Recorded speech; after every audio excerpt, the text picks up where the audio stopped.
Das Glück für mich formidable. Du bist so süß, so sweet und für mein Herz adorable. Oui, il chante dans toutes les langues, M. Charles. On poursuit avec les programmes que regardent nos voisins, proches ou lointains. Là, il s'agit des Irlandais. Alors, ils ont la télé-réalité, comme on dit, chez eux aussi. Sauf que là, cette émission vous a intéressé parce qu'elle ne ressemble pas tout à fait aux critères que l'on connaît, nous, ici, en France. Pourquoi? C'est un petit peu moins nunuche? Alors, oui, vous allez voir qu'elle a un sens au final, mais c'est surtout les participants qui sont différents dans cette émission de télé-réalité irlandaise, puisqu'ici, les participants sont des sans-abri à qui on apprend à chanter. Alors, je sais, comme ça, au départ, ça peut faire peur.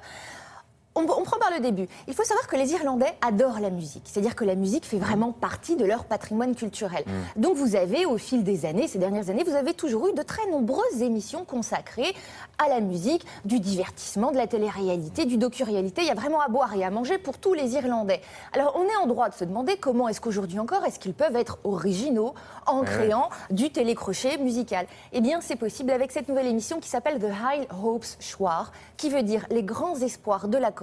C'est diffusé sur RTE1 et là vous avez tout simplement un chef d'orchestre qui est très connu en Irlande qui s'est fixé l'objectif de créer une chorale composée de sans-abri. Non, c'est pas franchement uniquement pour leur apprendre à chanter, ça leur permet de trouver peut-être une occupation et voir un métier. C'est exactement fond, ça, c'est ça, exactement ça, bien sûr. L'objectif est de créer un lien social, vous allez voir, et c'est exactement ça. Donc ils décident de créer deux chorales différentes et je vous propose déjà de regarder un premier extrait pour vous découvrir l'originalité de l'émission et surtout voir que c'est bien plus qu'une simple télé-réalité musicale. Ireland's world-renowned conductor and choirmaster, David Brophy, has long believed in the power of music to soothe the soul. So he's setting out to see if he can change the lives of people affected by homelessness through singing.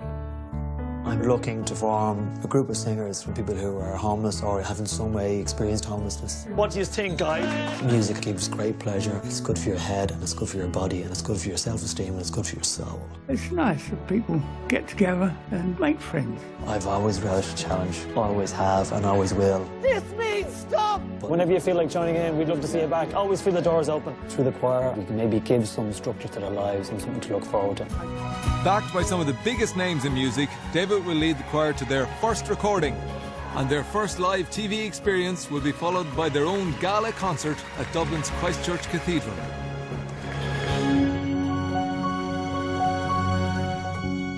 Ah oui, parce qu'en plus, il y a de grandes stars de la chanson qui participent.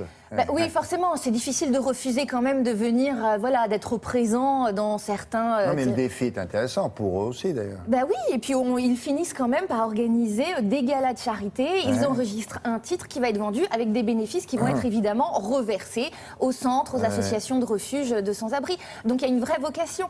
Alors évidemment, cet homme, comment s'y prend-il? Cet homme au grand cœur, il faut le dire franchement, eh bien il arpente les rues, il va toquer à la porte de toutes les associations de refuge. Il dit quel est celui qui veut bien participer. Exactement, il propose et on va dire que les sans-abri disposent et vous allez voir que par la suite ils suivent des cours de chant qui n'ont rien à envier aux professionnels de la chanson. Regardez. What I'm looking to do is to set up a group of people who maybe are living in hostels or are homeless to maybe come together once a week just for a sing-song. Are you sleeping on the streets? Yeah. My name's Dave. How you doing? My name is Tommy. Tommy, how good to meet you. Nice to meet you too. Has there been any music in your life at any stage, even when you were younger? I was brought up playing the piano and the violin. How are you guys? Good to see you. 1, 2, 3, 4.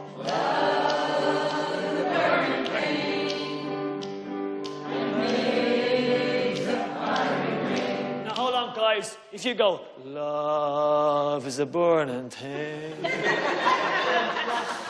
That's not burning. When I think of burning, what do I think of? I think of Waterford Crystal and the heat coming out of those furnaces. So, love is a burning thing. Because somebody might know the song. If you deliver the words really clearly, they go, yeah, I get that. Do you hear what they're singing? I understand what's going on here, yeah?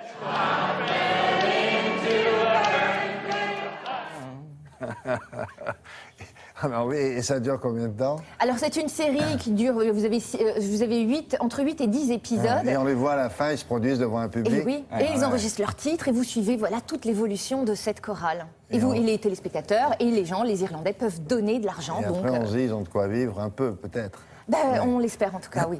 Merci beaucoup. Avec Merci. Thomas Hervé, on termine par une exposition qui va vous faire voyager dans le temps et à l'époque.